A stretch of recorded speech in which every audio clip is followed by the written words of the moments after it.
I'd like to thank Monica and the Taubman College and the staff for inviting me to come here and arranging all the details. It's a great pleasure to come here to share my ideas with all of you. Okay, I'd like to read a paragraph first, and then I'll move on to a few slides. Today, the urban population of the world has surpassed the 50% mark. And can I just move on to the next slides? Okay, yeah. Actually, I want to offer a presentation which is a speculative work about the issues of scale and magnitude. Okay, but let's start with a few paragraph first. Today, the urban population of the world has passed the 50% mark, and this is much pushed by the developing countries, as they constitute some 87% of the world population, with China alone forming 25%. With the scale and the speed at which it is developing, China is to have 1 billion people living in the cities, in some 200 cities, each with several millions at least. Insofar as the urbanization is a global movement, this is not a Chinese problem alone.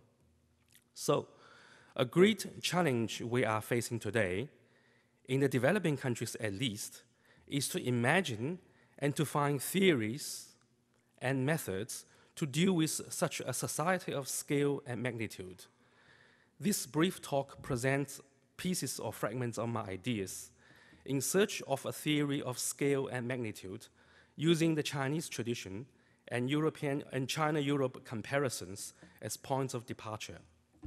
Okay, let me just now move on. So the world population has passed 50%, and the population of developing country, since it constitutes 85% of the whole world population, it is the urbanization of the developing countries that is pushing the balance for the whole world population into the urban area. And China itself is 25% in terms of its population of the world. So China's urbanization is a major pushing force that make the move into the urban for the whole world scale. So if you look at China, China is both an example and an important component for this transformation, since it has 25% of the world population. And the whole China is moving into an urban society. Today it has some 600 million urban populations in some 100 cities, each with in average 6 million, or it has different scales, but more than 1 million. And according to the prediction, according to the scale and the speed of development as it's happening now, in 2030 or 2025, there will be 1 billion people in the city, in some 200 cities, each in average 5 millions.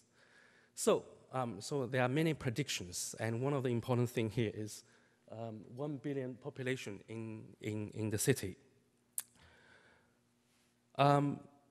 Because of this, we need a theory of magnitude or largeness in order to deal with this society of billions of people. How can there be a theory of magnitude or a theory of scale? Since scale or magnitude is about quantity, how can you have a theory about quantity? Quantity is not about quality. Quantity is, numbers. How can you have a theory of quantity? Okay, that's a question here. And people like Rem Koolhaas has made an attempt to explore, to develop a theory of bigness, but it remains relatively material and functional in his approach. Again, this is a question of how can you have a theory of magnitude or scale, since it's very much about substance and material or quantity. A theory of magnitude has to deal with qualities or cultural, aesthetic, and political and ethical and spatial and philosophical questions. And it has to imagine a culture of magnitude and largeness. And in order to develop a theory of largeness, I'd like to show 3 examples, each of them from China, but also a China-Europe comparison, to explore the possibility that there may be a culture or theory of scale and magnitude. Okay, the first comparison is comparing Beijing and Rome. Okay, let's look at the the plan.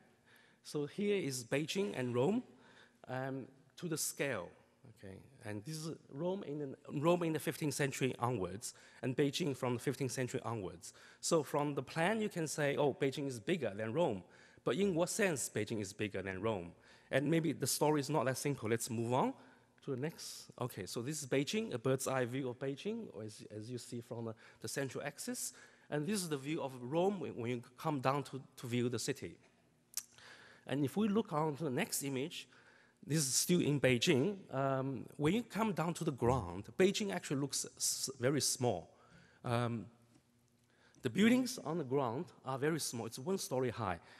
So my observation, let's go back. My observation actually is that Beijing is both larger and smaller than Rome. It is larger than Rome for specific, in certain specific aspects. Now the question here is, what do you mean by large? What is the sense of largeness that you're talking about when you're talking about Beijing? It's larger than Rome. It is larger in the metrical sense because it's about 7 times 8 kilometers in terms of the whole overall size, whereas Rome is 3 times 4 kilometers. And the central axis of Beijing is 7.5 kilometers long. So metrically, Beijing is bigger than Rome. But also, Beijing is also bigger than Rome in terms of configuration. It is more of a universal or regular shape because it engages a larger scale of thinking. Whereas Rome is more medieval, in fact. It's more local in its configurational layout. And thirdly, Beijing is also larger than Rome in the sense of the lines that coordinate Beijing are lines that connect many segments of space together. Whereas the geometrical actual lines in Rome, the geometrical actual lines of Rome is about a vista. It's about one vista, one actual line. In the case of Beijing, one line connects many segments of vistas of space. So one actual line is structural. It's organizational, whereas in Rome, the line is optical, whereas the line in Beijing is structural or organizational. So there's a structural largeness of Beijing. On the other hand, Beijing, now this is Rome. When you come down to the ground, Rome looks bigger because the building is much bigger than the building in Beijing. So there is another issue here. Beijing is also smaller than Rome in several aspects. First, every building is smaller. It's lower, it's horizontal, 1 story high. And also the building in Beijing are built very quickly. It has a shorter life. It's constructed quickly, it's destroyed quickly, and basically there's a lightness for the individual buildings in Beijing, whereas buildings in Rome are built for a long time, for decades, and they're meant to be permanent. So building in Beijing is light and small. And also building in Beijing, when you look at the building on the ground, the buildings are behind the courtyard, behind the walls. They are retreating. They are about non-visible. They are about non-visibility. They are about non-object. Whereas building in Rome is about visibility, about facade, about object. So in that sense, building in Beijing is also retreating from your view. So these are the aspects of Beijing that is smaller than Rome. Okay. So my conclusion here about Beijing is that Beijing is formally, it is both larger and smaller than Rome. It combines the largeness and the smallness in its own space. But the next issue, everything I said here is formal. The next issue is political. What is the political dimension or ethical issues in the layout of the structure of Beijing? It has, on the left, it has a space of what I call the space of empire, basically. This is a location for emperors and government on the left. On the right, it is the space for local communities. Every dot is a temple for people to meet each other. So it's a space of the local community. So Beijing has a space of largeness, a space of the empire on the left, and a space of local society on the right. So it's a combining of the empire and the local society together. Okay, my next example is to look at two kinds of board games. One is Go or Weiqi from China. The other is chess in the West, as used in the West. As you can see, on a chessboard, what you have here is 8 times 8 bands. You have 64 square, and you have 16 pieces on each side. And when you're playing the game, you are on this side. There's a back, and there's a front, and there's a back and a front, and you're playing starting from your home base. And whenever you put a piece on the board, what you're thinking is 1 against a space of 16 pieces or 32 pieces or 64 possible positions in the whole game board of the chess. In the case of Go, it's very different. In the case of Go, you have 19 lines, 19 times 19 lines. The chess move on lines, so it's about trajectory, whereas in the case of chess, it's about you're moving in squares, so it's about territory. In the case of Go, you have 19 times 19 lines forming 361 intersections. Those are the 360 possible points for you to move. And you have 180 pieces on your side and 181 pieces on the other side. So whenever you make a move, you're considering putting a piece on the board in the context of 360 points.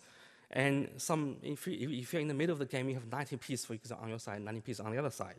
The scale is much larger. And also, the other thing you need to remember is that when you play the game of Go or Weiqi, this is a Chinese game of Go or Weiqi, there's no piece on the board at the very beginning. You put a piece anywhere, there's no home base. So it's far more nomadic, and it's fluent, if you like. There's no home, you can put any piece anywhere. So, okay, so when I compare these two kind of game, the conclusion is that the board game of Go is more, there's a strategic largeness. In its dimension. And there's also a swift care of the large and the small, because every time when you make a move, you're considering one piece against 361 possible positions, or some like 80 or 90 or 180 pieces. So you have to think very quickly. You have to scale up and down between the very local and the very big global. Okay, there's a swift care of the large and small, of here and there. And there's also a time and speed and mobility involved, because you have to think in a very large scale and very small scale immediately.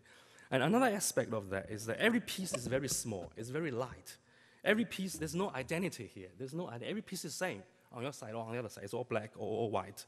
So there's a smallness and lightness for each piece. At the same time, there's a global largeness or structural largeness for the whole thing. And the other thing about it is that the game is open. The space is open. There's no home. There's no front. Everywhere is front. So there's an openness in the arrangement. Okay, so now the next comparison is two kinds of painting. One is a kind of ink wash mountain river landscape scroll from China, and the other is oil painting from Renaissance Europe. I'm running out of time, but I'm nearly finishing now. In the case of oil painting, what you have here is a window, is an Albertian window. And sometimes it can be very large, physically, okay? Although as you can see, you cannot compare these two kinds of painting in terms of physical size. You can only compare in terms of structural composition about how you compose the space. In the case of oil painting, Renaissance oil painting, what you have here, no matter how large the painting is, it's about a window, one view. In the case of Chinese landscape painting, it has many views. It has many, many views. This is long, it's about 0.5 meters high, but it can be 20 meters long, or you can only see it when you're opening it slowly. So in the case of Chinese painting, it's about many views and many things. Again, when you compare this, you will find that in the case of Chinese painting, there's a structural or strategic largeness, because it includes many views. And there's a time dimension in it. There's a time and mobility in the way you move around.